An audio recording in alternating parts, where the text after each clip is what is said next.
Good afternoon, everyone. I'm Alex Rashi, captain of the Montreal HMB team, the Dogue de Montreal, and today I'm going to be doing a commentary review of the WMFC pro fight that took place in Russia this year at the Voin tournament between Ilia Dragan from the Bayard team and Vitaly Gryzlov from the Burn team. Smash the like button if you enjoy the video. The goal on this video is 50 likes, and follow myself as well as Le Dogue de Montreal on YouTube and Facebook if you're interested in more content like this in the future. Links in the description below. Before we get to the fight itself, I think it's important to go over the WMFC scoring system real quick so that everybody watching at home is able to follow the fight a bit more precisely. I put together a cheat sheet that sums up the system, which will appear on the screen now. Feel free to pause the video for a minute or two in order to quickly read through it if needed. Now that you've had a moment to review the rule set, let's get underway. So, like I said, the fight is taking place between Ilia Dragan from Bayard and Vitaly Gryzlov from Burn. Both are very well-renowned fighters in the Buhurt community, and both are hailing from top-tier Russian teams. The fight is taking place at super heavyweight, which is 95 plus kilogram minimum weight. Ilia Dragan is 36 at 1.87 meters tall, or 6'1", weighing in at 97 kilograms, or 213 pounds. Whereas Gryzlov is the younger fighter at 34, the shorter fighter at 1.82 meters, or 5'9", and weighing in at 90 kilograms, or 198.4 pounds. So Dragan has a 7 kilogram or 15 pound advantage, which is significant and should play a factor in grappling throughout the fight. The 2-inch height advantage he enjoys could be noteworthy, though I wish I had the reach statistics on hand so that I would know who really has a reach advantage in the fight. The fight is definitely going to be more representative of the modern meta, unlike the fight that we reviewed in the first video. Both fighters here are equipped with falchion and pavis, or more commonly known as punch shields. So I expect that we're going to see a lot more clinching, takedown attempts, dirty boxing up against the ropes. It's also worthy to note that both fighters have opted for what appear to be less optimized kits at first glance, though I think there's a higher likelihood of them wearing titanium than you would see in 2015. So there are fewer gaps, more articulated armor, and both have opted to fight with visored helmets. Alright, so let's get underway here. So the fight's starting out here. Both fighters are sizing each other up. Ilia has confidently stepped to the middle of the ring, and Vitaly is to the outside, throws an opening shot just to test the waters there. And boom, explosive action. He is off across the ring, but Ilia has taken advantage of his forward momentum and grabbed an overhook. Seems to be throwing shots into the legs and transitioning to short uppercuts in order to try to keep that clinch active. Nice little attempt at a foot sweep there. Ref is coming in to see what's going on the side. Seems like their grapple has been deemed inactive and they're being broken up. Here we go, fight is resuming. And very nice little shield punch to leg shot combination. Nice defensive skills from Gryzlov. From what it appears, he definitely has the striking advantage. Very nice wristy combinations. Nice push kick as well. Good sword and shield defensive skills. That sword block while defending the leg with the pavis shield was very nice. And I like how he's trying to use the shield to block the weapon and post. Both fighters throwing knees at the same time. And Ilia's really pushing him up. Nice fake to the leg, taking advantage of the low shield position to throw the uppercut. Very good to dynamically change up your strikes in order to keep your clinch active and score more points. So Ilia definitely has the advantage, being 15 pounds heavier. And, oh, a successful takedown attempt with Ilia in a dominant position, throwing shots from the top. Those shots are worth 2 points each. So that's definitely going to put him far ahead in this round, as he's opting for superior position, throwing headbutts, in order to try to keep that clinch active, but it's still being picked up.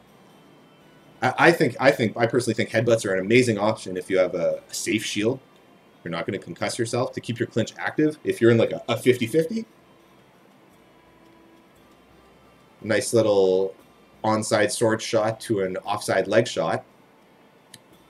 Definitely trying to pivot around and use footwork in order to keep himself swinging. Vitaly on the right side is definitely pulling himself further and further towards equalizing the round with those continuous shots to the leg. Nice knees in a plumb position from Ilia. Definitely trying to close in again. I would love to see a lot more forward pressure. Keeping his sword down, he might be a little tired. Grinding like that is very tiring.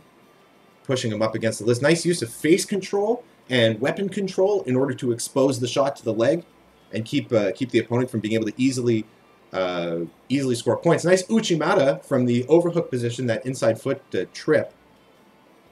where he kicked out the foot, took him down. That is more points for Ilia. I think this this round is definitely in Ilia's advantage just from the grappling alone. Vitaly should be trying to use footwork to stay on the outside. Nice, very nice defensive skills. I love his combinations where he's throwing to the outside and then using the wrist flick to come in for the slot shot on the inside, kind of like a little Molinet or a little wristy flippy move. It's coming in through the center. There we go. We have another grapple up against the side of the list. Ilia is really good at securing that overhook and pushing Vitaly right up against the list. I think that kind of a dominant position is going to be difficult for Vitaly to deal with. I think he should be trying to circle out of that. He shouldn't be standing and grinding with a guy who's, you know, almost 20 pounds heavier than him. That being said, he did pretty well. I would definitely give this round to Ilia simply for the takedown and the shots on the ground. Those shots on the ground being worth 2 points each, and the shots that he got at the opening of the round where he was able to secure all those leg shots and those short, these beautiful uppercut, beautiful shot to the leg combinations. I think this is really good work taking advantage of the arm position when he throws the shot to the leg to be able to come up really quickly and throw that uppercut. Really good conservation of movement. Nice combination. Vitaly looks pretty fresh though. If I was in his corner, I would advise him to pivot out when Ilia tries to step in. We could see there that he had those shots landing cleanly on the ground. That's definitely going to put him ahead. These positions are bad for Vitaly. He kind of keeps getting owned when he's forced to grind, but when he stands and throws, like in these positions, he's doing a lot better. So I would advise him to circle out when Ilia steps in and tries to throw shield, face control with the shield or weapon control, or tries to step in and go for that overhook. I would tell him to circle out. I also like how they've tried to medievalize the ring girls. You know, leather bikini, very historical. The Marshal's gotten an upgrade too from the last time we saw a Marshal. Like this Marshal has a buckler. So at least if a shot comes this way, he can defend himself much better than just having gauntlets. Though I wish they would give their guys a helmet and maybe a stick. But why would you have to get in there? As we can see, very enthusiastic spectators. All right, here we go, picking up the round. So let's see what adjustments they would make. And the fight is already a bit of a slower pace. Both fighters are a bit more cautious with each other now. Certainly trying to build off what they've downloaded from the first round.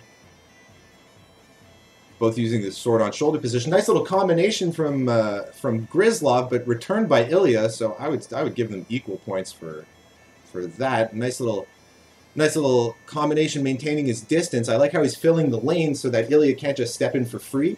But he was successful at securing the... Oh, his visor just opened. His visor just opened. Even if he was successful at securing that... Yeah, his visor just opened. That's very bad. And they're stuck together. So he was successful at securing that overhook anyway, but his visor got opened. Seems like the ref is scolding and telling him to get the hell back to his corner. Yeah, definitely if you have a visored helmet, you should use some kind of a face belt system or a double retention system. Like those pins, I've seen those pins malfunction time and time again. I'm not a fan of them. Definitely have like a face belt or like a strap or something. Because he just gave Gryzlov 3 points and 1 minute of recovery time for that armor breakage. That definitely puts him behind. Whatever like equalizing possible advantage he had, it's gone. Just from that alone. That's bad. That's very frustrating as well. Especially because Gryzlov gets the opportunity to adjust his shit as well. Yeah, you got to be really careful when you're making your loadout choices. You got to always make sure that you're in a position of comfort and safety so that you don't encounter armor failures, because they can be devastating.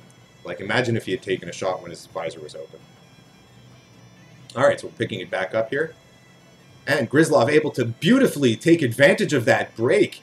Excellent pivot out of that forward pressure.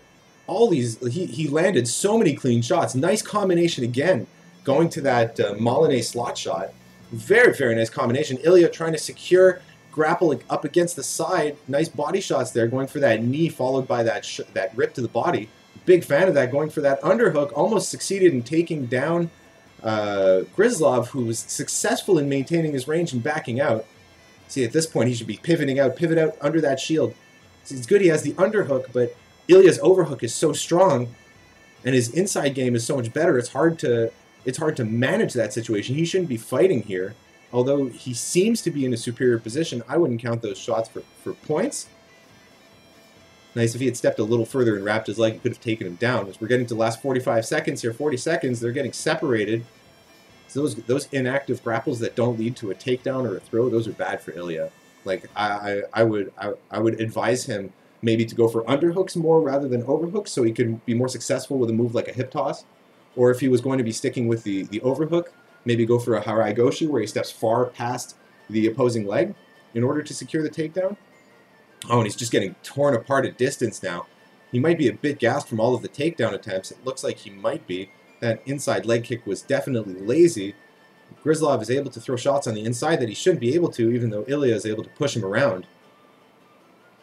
I like how he tried to fit his sword through the side there, trying to throw off shots from the side. That's very nice. Nice little knee to the body there. Very lazy inside foot kick. So I think we're seeing a lot of signs of Ilia being gassed. Yeah, dropping your sword like that, that's a sign. That's a tell that you're tired. That's a tell that you're tired. And the way that he's leaning over the list, he's wrecked. Whereas Gryzlov looks pretty fresh. Gryzlov looks pretty fresh, even from being on the bottom and on the receiving end from so many of those clinches and takedowns. He seems pretty fresh. I would give that round to Gryzlov. The strikes, the combinations from range were devastating. They were much more devastating than they look. Like, excellent defensive work here. Throwing shots just on the inside, those are very calculated. Those are very calculated shots when you're trying to throw just on the inside of somebody's shield as they're moving. Cutting that angle while stepping is very, very difficult. It's a lot of experience. Shows a lot of experience.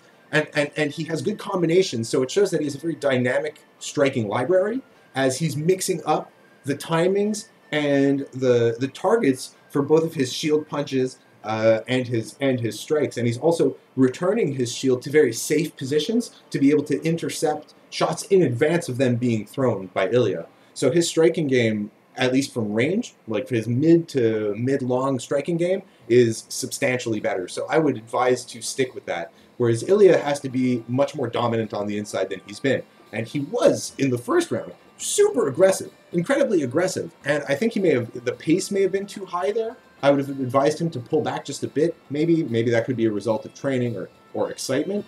But especially with those kinds of masks, with the CO2 backwash, the reduced oxygen intake, like, that could be very difficult to manage. Both fighters just going at it here in the third round. He's once again secured that overhook, and he's getting a lot of points by throwing into that leg shot. Vitaly really can't let him get into this position. Trying to throw shots to the back, but those are not powerful enough to count. More Russian enthusiasm. Those lazy kicks. I would really like to see him step, rather than try to do an Uchimata from an overhook, I would like to see him step across the far leg and do a harai goshi. He'd get better leverage, like that kind of a hip toss. He'd get much better leverage. Or go for a transition to an underhook, use one of those uppercuts to change position, transition to an underhook, so then he can do an ogoshi, or a hip toss. Oh, and it lost position. It looked like a Tani Otoshi, or like that kind of a back toss from Gryzlov. That definitely got him a couple points, and now he's taking advantage of that momentum shift, and he just scored a ton of points with those strikes, both high and low. I like that grappling position, using his head as well to provide leverage. Both fighters just applying shield and head control. Oh my god! That underhook where he just pushed him face first into the side of the ring. Another takedown attempt. So 3 points of contact on the ground counts as a takedown. Both fighters go down. Both fighters go down. We're gonna have to review what happened there. That was both fighters rolling a critical one on a reflex save. Vitaly Gryzlov is definitely able to much more. Oh my god, he goes down again. Oh no, this is a very bad position. Oh my god. Oh, he's getting bombs dropped on him from such a dominant stance. Oh, shots to the body too. That would take your legs out from under you. Oh, it's unfortunate that he's being stood up. Ilia's wrecked. Ilia's wrecked. He has, oh my god, he has nothing in the tank now. That's so unfortunate that he was stood up so quickly. Oh my god, and now they're in a 50-50 position. Weapon behind the back of the neck, securing head control. Throwing knees on the inside, trying to take more legs away. Ilia has incredible upper body strength to be able to withstand the leverage in that position with the added weight of the armor and the helmet. Very tough position to just like man mode your way out of. So like that's a very, with the momentum there, it's very difficult. He has strong legs too. Succeeding in nullifying this clinch, but he's definitely trying to buy time for the end of the round. If Gryzlov has gas, this is the opportunity to secure this, because I would wager that Gryzlov is ahead here. I would definitely wager that he's ahead here. I would give Ilia the first round. I would give Gryzlov the second round. And right now, from the way I see it, I give Gryzlov the third round. Because, yeah, Ilia's just trying to buy time. He has nothing left in the tank. He's got nothing. Right at the end of the round, securing those last couple shots. Building up those last couple. Yeah, Ilia is down. He's got nothing left. That was a great fight. Great fight. Heavyweight fights are always exciting. It was a very grindy fight. A lot of fighting up against the list. I like those fights. I think they're a lot of fun to watch when there's striking on the inside and takedown attempts and different kinds of grappling techniques are on display. This moment where they were both face to face with each other, both had face control and throwing shots to the leg. Oh, yeah, that was a very nice shift in momentum. Believe that's Tani Otoshi. And those counted for 2 points as well, so that definitely put Gryzlov ahead. With the amount of energy it took to stand back up there as well. I mean, it was good that he got back up. Definitely don't stay on the ground. But like these equalizing, it's going right into the list. These equalizing positions were bad for Ilia once he lost grapples. Oh, their leg armor got tangled inside each other. So when Ilia went down, Gryzlov went down with him. This is unfortunate that this feels like it was stood up so quickly. He's throwing such nice shots. He had such a dominant position. When you're standing and you have control of them like that, and you're throwing shots to the body, it's gonna hurt to get up. But Gryzlov still looks fresh, man. Like he's in good, must be in excellent shape. He still looks fresh. He still looks like he could go. He still looks like he could go. I think I would give this. I give this to Gryzlov. I give this to Gryzlov. I think the advantage in striking worked out for him as of the second round. He made the right adjustment, which was to pivot out and use footwork to avoid the PV shield as much as possible. I would have advised him to do it more. I think he got into more grapples that he could have avoided, because Ilia isn't a particularly explosive fighter, at least not in this fight. As of the second round, he was taking steps rather than big explosive steps. So it was his aggression was a lot more predictable. I definitely give this fight to Gryzlov. It's like the pacing was hard. Yeah, definitely to Gryzlov. Good fight for both fighters. The pacing there was hard. The pacing there was hard. Like that first fight, that started out like really aggressively. You know, it's like as of round 2 and round 3, that slows down.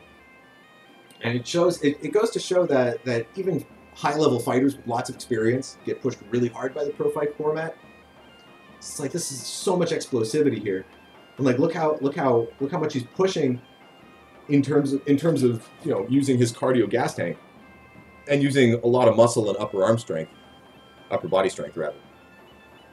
Just trying to fight for those takedowns like this, that costs a lot of stamina. When you're the aggressor and when you're the one defending. But arguably being aggressive like that with the grapple and not only expending the energy to get in the range, but then expending the energy to grind and then being separated and having to do it again, that really saps the tank. And when you're up against a guy who has really good striking and really good defense like that from range, like that shot, if we look at that again, if we look at that sequence again, we're right here, where he throws the return shot, all that's blocked. That sword block right there is excellent. So that's an indication right there that his striking defensive skills are substantially better, because Ilia doesn't make use of those kinds of blocks throughout the fight. So it's something right away in your analysis of your opponent, either your corner or you mid-fight. That's something that you should take note of, and that should have been an indication, not only because the guy is 20 pounds heavier than you and clearly is going to try to throw his weight around, right? And everybody in this sport does boo-hurt, and boo-hurt is a takedown-oriented game. So big guy versus little guy. Big guy definitely going to try to bully you around and throw you to the ground. You know, it's like, if you're up against a guy who strikes, you have to get in there and take him down. But if you're up against a guy who wants to close the distance, you got to strike. So it's a question of, you know, it's like when the unstoppable force meets the immovable object kind of a thing. You know, it's like if both are really at the same level, you're gonna hit an even keel. But the moment that one is able to overcome the other, you're gonna get a distinct advantage. And I think the biggest mistake that we encountered throughout the fight, I don't really think Ilia made any mistakes, actually. I don't think like I think maybe he burned a bit too much gas in the first round, and maybe he should have been a bit more patient before being so explosive. But he really built off of Vitaly's forward aggression, and then tried to take advantage of that. In all justification, he was successful. But I definitely think that he may have wanted to try a bit more of a slower grind, so that he would be able to survive and grind more into the second and third round. Just because, like, 9-minute fight, burning everything you have in the first 3 minutes is very tough, especially against a guy who's just going to hang back and just, like, pick you apart from range. Like, not a fan of burning too fast. I mean, but that's an experience and strategy thing. Maybe he was also going to try to be as aggressive as humanly possible, and you know, I don't know what his corner strategy was, but nonetheless, I think it was an amazing fight. Both fighters were incredibly talented, showcased a variety of techniques. The fight was very exciting. You know, everything from short range uppercuts to the face, to long range combinations, to throws and takedowns with ground fighting, to both fighters flailing around and falling on the floor. Like, I think it was entertaining. I think it was good. I really hope you guys enjoyed it. Let me know what you think down in the comments below. We're going to be back soon for another fight review. Have yourselves a great day. Peace out.